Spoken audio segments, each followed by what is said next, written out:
students, hope you all are doing well.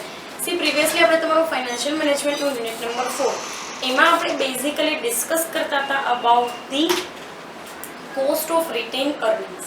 Fine, as we know કે retain earnings જે છે એની કોઈ specific cost જે છે હોતી નથી, but yes we can particularly calculate the opportunity cost. Fine, કારણ એનું એકમાત્ર એટલું છે કે ઓપોર્ચ્યુનિટી કોસ્ટ જે છે એ તમને બેસ્ટ અલ્ટરનેટિવની કોસ્ટ તરીકે બતાવે છે. ફાઇન, સો એને રિલેટેડ આસ્પેક્ટ્સ જે છે આપણને આની અંદર આપેલા હતા. હવે આગળ તમને એક ટોપિક આપેલો છે જેનું નામ છે measurement of overall cost of capital. અત્યાર સુધી આપણે જે કાંઈ પણ કોસ્ટ ઓફ કેપિટલ ડિસ્કસ કરતા હતા, it was all about certain specific source of fund and not the overall cost of capital. Yes or no? Yes. Now we have to focus over to the certain aspects કે જેની અંદર એ લોકો તમને એવી વસ્તુ બતાવે છે કે ભાઈ ખરેખર કંપનીને બધા રિસોર્સિસની કોસ્ટ ફાઇન્ડ આઉટ કરવી તો કેવી રીતે કરે.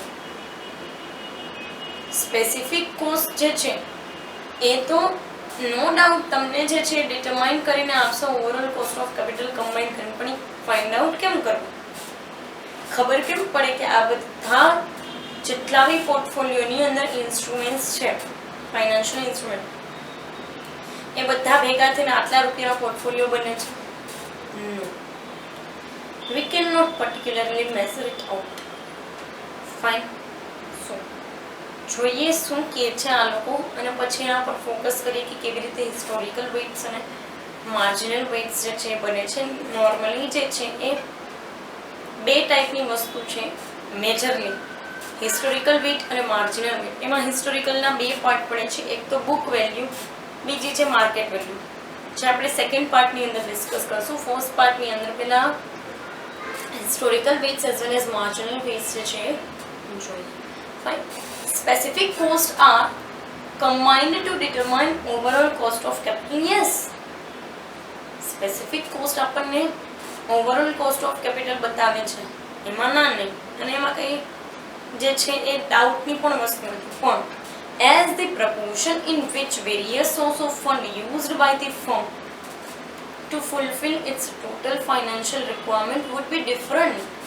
Yes, જો જે કાંઈ પણ તમારી કંપનીની ફાઇનાન્શિયલ રિક્વાયરમેન્ટ છે એમાં દરેક સોર્સ ઓફ ફંડનું અલગ અલગ પ્રપોર્શન હશે.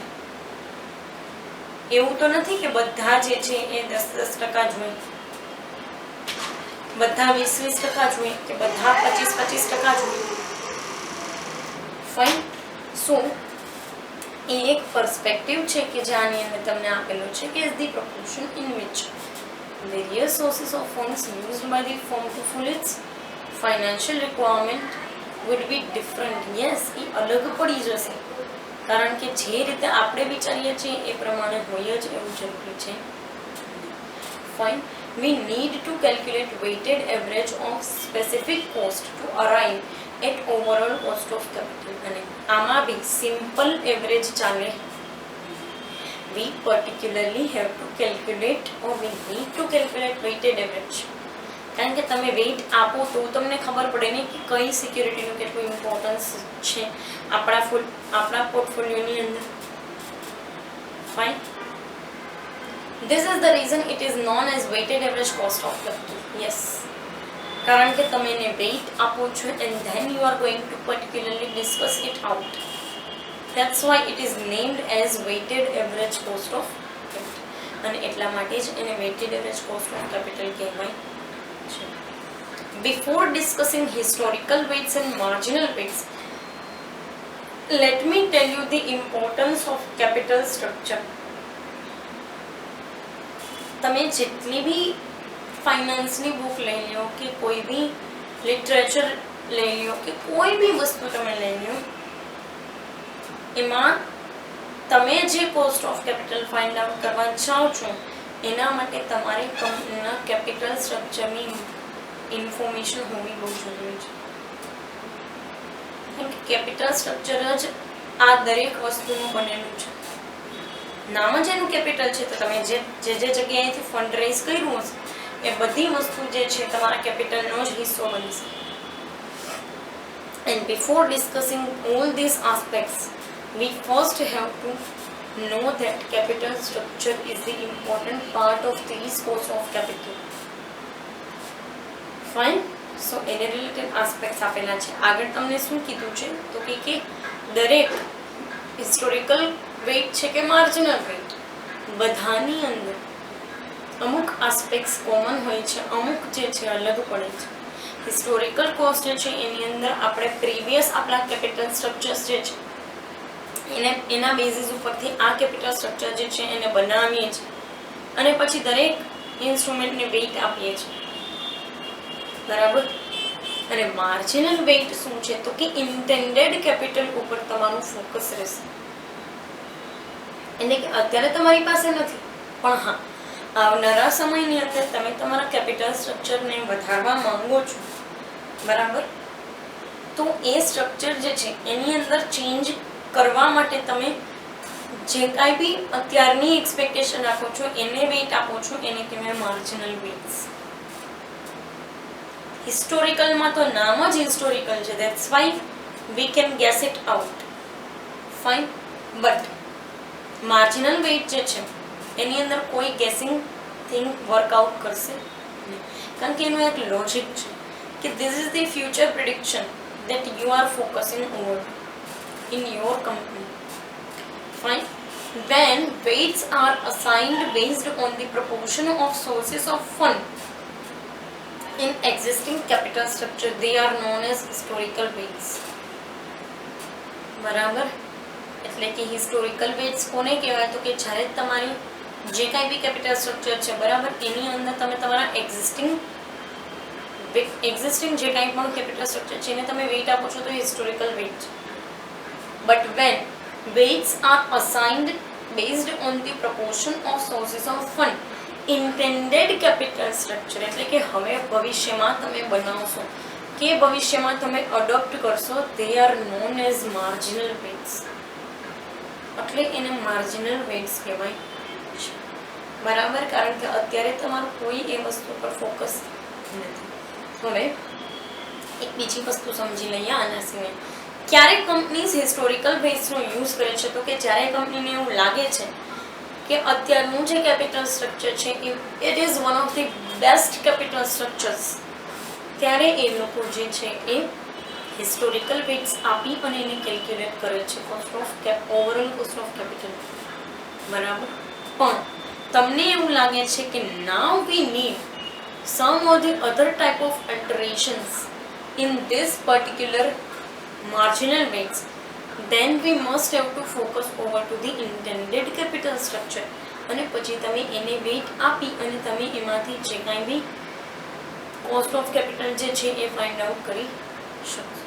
ફાઇન. સો એ જ એક પર્સપેક્ટિવ જે છે આપણને આની અંદર આપેલું છે.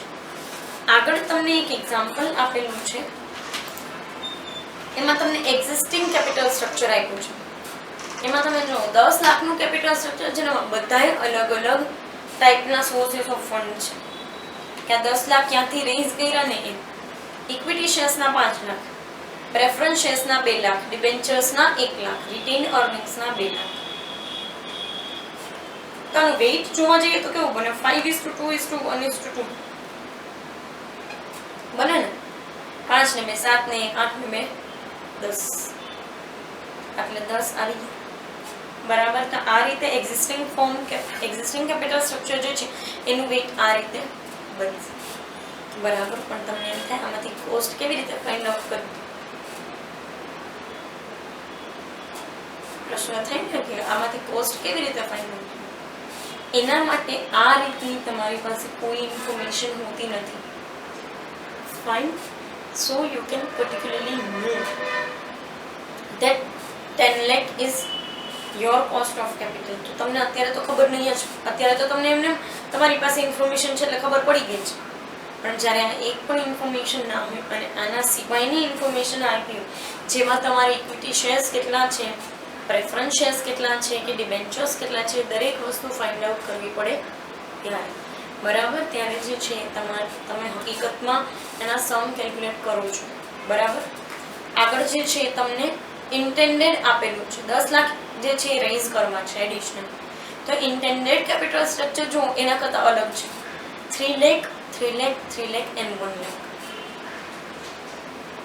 તો આનો 10 લાખ કેવી રીતે મળશે? 3:3:3:1. યસ ઓર નો? સો આ થઈ ગયું તમારું ઇન્ટેન્ડેડ અને આ જે છે એ તમારું છે એક્ઝિસ્ટિંગ કેપિટલ સ્ટ્રક્ચર. બરાબર.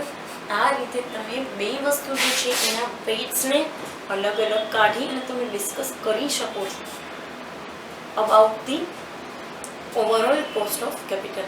આનું જે કંઈ પણ પ્રપોર્શનનું ટેબલ જે છે એ આપણે કમિંગ સેશનની અંદર ડિસ્કસ કરશું અને એના પછી આપણે બીજો એક આસ્પેક્ટ ડિસ્કસ કરશું જેનું નામ છે બુક વેલ્યુ અને માર્કેટ વેલ્યુ.